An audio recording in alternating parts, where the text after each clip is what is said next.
When violence happens, kids are aware of it. They're eyewitness to about 80% of it. When it happens in the home, they see it. But even if they don't see it, they hear about it. People talk about it.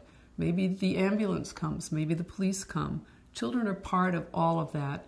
Very often, moms don't understand that their kids have seen as much as they have. In fact, they tend to underreport how much the child has experienced.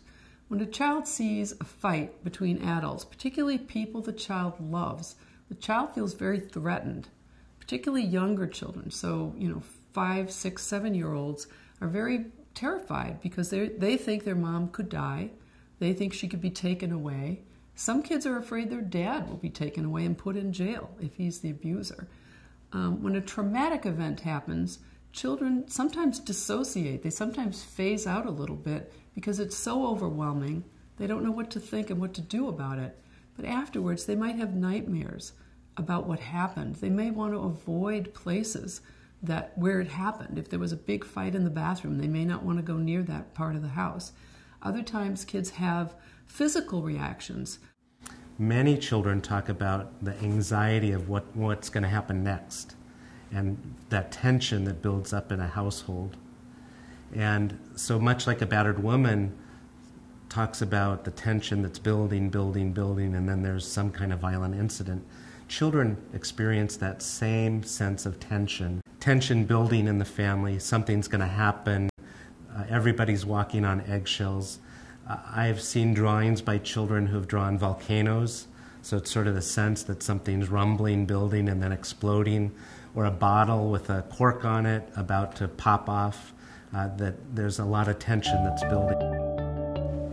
For many children in many families, domestic violence is the secret. You don't tell people. Either you just know that, you've learned it over time because nobody in your family talks about it, or you've been told not to talk about it. We don't talk about it in this country, how common domestic violence is in the lives of children, and how many people walk around having experienced the secret of domestic violence in their childhood. Because when you're 8, you don't know what to do with a story like that. You can't imagine if you think your mom is going to die.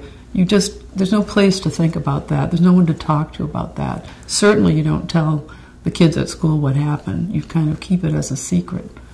Kids tend to blame themselves when negative things happen. They don't understand. If no one sits down and talks about what happened, they're left to make up a story about what happened. It's very normal for kids to think they did something wrong.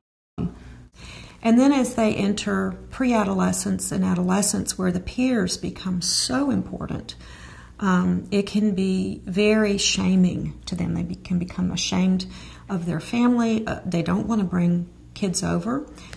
Some kids in violent homes opt to just spend a whole lot of time with other friends at other friends' houses. If they're troubled kids in violent families, then they can get involved with other troubled kids and get along this, trajectory that can lead to a whole lot of other problems during adolescence.